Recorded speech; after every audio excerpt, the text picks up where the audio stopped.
Bienvenidos a Enlace Centroamérica desde Guatemala, hoy desde Nevaj, territorio que en la década de 1980 fue escenario de un genocidio que sufrieron los pueblos indígenas, según lo certificó tanto la ONU como un tribunal guatemalteco. 40 años después, el Estado aún no ha reconocido este genocidio y se mantiene impune. En 2024 se reactivó un juicio por el cual las víctimas claman justicia.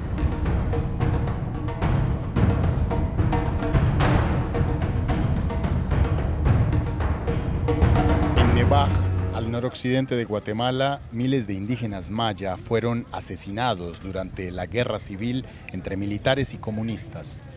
Mientras en el mundo se libraba una guerra fría entre Estados Unidos y la Unión Soviética, en la nación centroamericana, las dictaduras militares ordenaban perseguir y ejecutar a su principal enemigo, la guerrilla. En medio de esa política contrainsurgente, los pueblos indígenas fueron el blanco de una despiadada represión. La Comisión del Esclarecimiento Histórico constata que entre 1979 y 1982 murieron más de 1.700 indígenas, la gran mayoría pertenecientes a la etnia Ixil. Antonia Chivalán Us, habitante de Nevaj, en territorio Ixil, recuerda los hechos. Me quedé muy triste porque los militares que llevaron a mi hermano, el gobierno mandó a los militares a matar los niños, y los niños, ¿qué error tienen los niños? Entonces eso es lo que sentí, una tristeza. Otras víctimas del genocidio son los indígenas Romelia Bolaj y Eleodoro Osorio. Siendo apenas adolescentes, sobrevivieron a más de 32 masacres selectivas y a la destrucción de 23 aldeas enteras en la década de 1980 a manos de los escuadrones del ejército.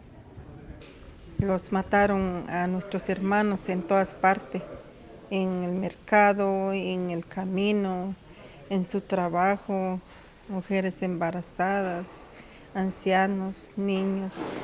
Ahí sí que fueron quemados. Actualmente, tanto Romelia como Eleodoro pertenecen a la Asociación para la Justicia y la Reconciliación y representan a las víctimas que más de 40 años después exigen justicia en un nuevo juicio por genocidio. Sin embargo, saben que en Guatemala la discriminación histórica contra los indígenas puede jugar en su contra. Sí, hay racismo, porque por lo mismo de que no hay voluntad para hacer justicia, porque si hubiera voluntad, pues tal vez ya no estaríamos hablando ahora de esos casos, de esas grandes violaciones que hubo. Pero como no ha habido voluntad, pues el racismo, la desigualdad sigue.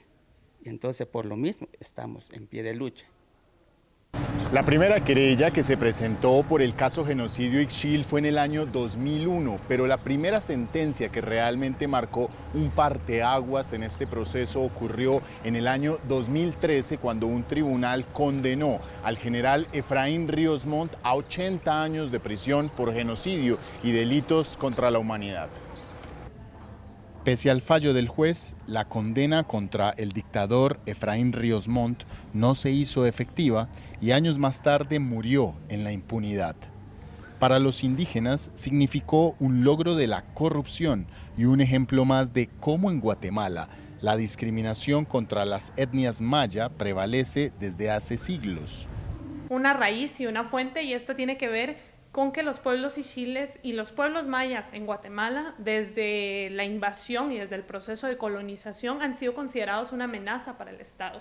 Una amenaza en el sentido de que las prácticas ancestrales, las formas de organización, las formas políticas no encajan en un sistema excluyente y racista.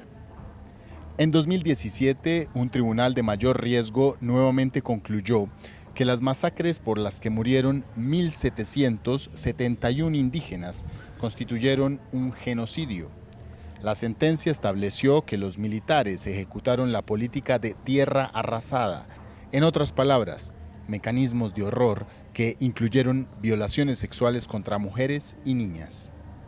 Se tiene documentado de que destruyeron sus herramientas, digamos, de trabajo, destruyeron sus viviendas, destruyeron sus cosechas, por lo cual, digamos, se buscaba exterminar por completo a la población que estaba en esas áreas.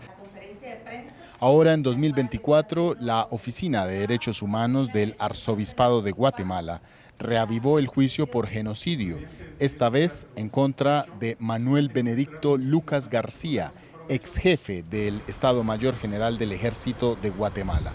Actualmente tiene 91 años y será juzgado por haber comandado la matanza del pueblo ixil entre 1981 y 1982. Nosotros esperamos que una vez se compruebe la responsabilidad del funcionario del Estado de Guatemala, pues el Estado reconozca su responsabilidad y en su momento pida perdón por las atrocidades que se cometieron en contra de estas poblaciones. Con este nuevo proceso judicial, las víctimas aspiran a que se logre una sentencia condenatoria en contra del acusado, sin importar que haya superado los 90 años. Esto significaría para ellos una reparación moral. Otros piden una sentencia pecuniaria por parte del Estado debido a los destrozos materiales y al daño psicológico ocasionado en sus vidas. Sin embargo, muchos de los afectados y de los testigos ya están muriendo y desde la sociedad civil se teme que este genocidio en Guatemala permanezca en la impunidad. Así terminamos este capítulo de Enlace Centroamérica desde Guatemala. Si quiere volver a verlo, lo encuentra en nuestro sitio web, france24.com.